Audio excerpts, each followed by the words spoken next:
Albert Einstein once said, everybody's a genius, but if you judge a fish by its ability to climb a tree, it will live its whole life believing that it is stupid.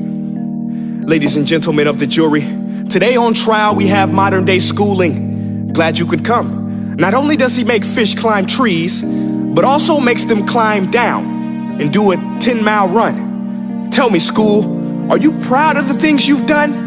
Turning millions of people into robots, do you find that fun? Do you realize how many kids relate to that fish? Swimming upstream in class, never finding their gifts, thinking they are stupid, believing they are useless? Well, the time has come, no more excuses. I call school to the stand and accuse him of killing creativity, individuality, and being intellectually abusive. He's an ancient institution that has outlived his usage. So, Your Honor, this concludes my opening statement, and if I may present the evidence of my case, I will prove it. Proceed. Exhibit A. Here's a modern day phone. Recognize it? Here's a phone from 150 years ago. Big difference, right? Stay with me. Here's a car from today, and here's a car from 150 years ago. Big difference, right? Well, get this. Here's a classroom of today, and here's a class we used 150 years ago. Now, ain't that a shame? In literally more than a century, nothing has changed. Yet you claim to prepare students for the future? But with evidence like that, I must ask, do you prepare students for the future or the past? I did a background check on you and let the record show that you were made to train people to work in factories, which explains why you put students in straight rows, nice and neat, tell them sit still, raise your hand if you want to speak, give them a short break to eat, and for 8 hours a day, tell them what to think. Oh, and make them compete to get an A letter which determines product quality, hence grade A of meat. I get it. Back then, times were different. We all have a past. I myself am no Gandhi.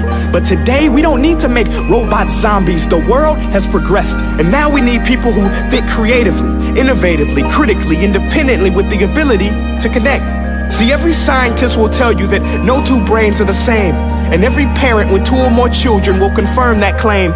So please explain why you treat students like cookie cutter frames or snapback hats, giving them this one-size-fits-all crap. Watch your language. Sorry, Your Honor, but if a doctor prescribed the exact same medicine to all of his patients, the results will be tragic. So many people would get sick, yet when it comes to school, this is exactly what happens. This educational malpractice, where one teacher stands in front of 20 kids, each one having different strengths, different needs, different gifts, different dreams, and you teach the same thing the same way?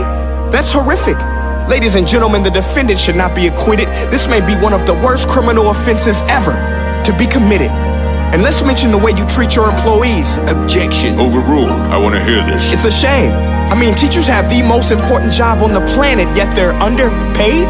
No wonder so many students are short-changed. Let's be honest, teachers should earn just as much as doctors, because a doctor can do heart surgery and save the life of a kid, but a great teacher can reach the heart of that kid and allow him to truly live.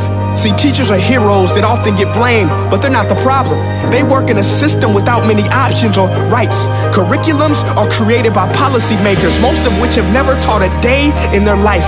Just obsessed with standardized tests. They think bubbling in a multiple choice question will determine success. That's outlandish. In fact, these tests are too crude to be used and should be abandoned, but don't take my word for it. Take Frederick J. Kelly, the man who invented standardized testing, who said, and I quote, "These tests are too crude to be used and should be abandoned." Ladies and gentlemen of the jury, if we continue down this road, the results will be lethal. I don't have much faith in school, but I do have faith in people.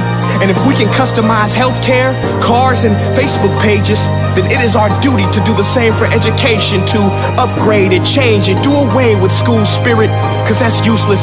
Unless we're working to bring the spirit out of each and every student, that should be our task.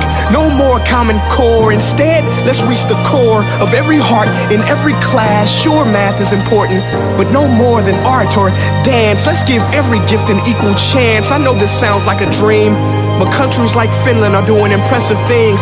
They have shorter school days, teachers make a decent wage, homework is non-existent, and they focus on collaboration instead of competition. But here's the kicker, boys and girls. Their educational system outperforms every other country in the world. Other places like Singapore are succeeding rapidly. Schools like Montessori, programs like Khan Academy, there is no single solution.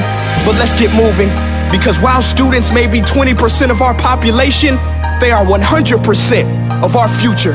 So let's attend to their dreams, and there's no telling what we can achieve. This is a world in which I believe, a world where fish are no longer forced to climb trees. I'll rest my case.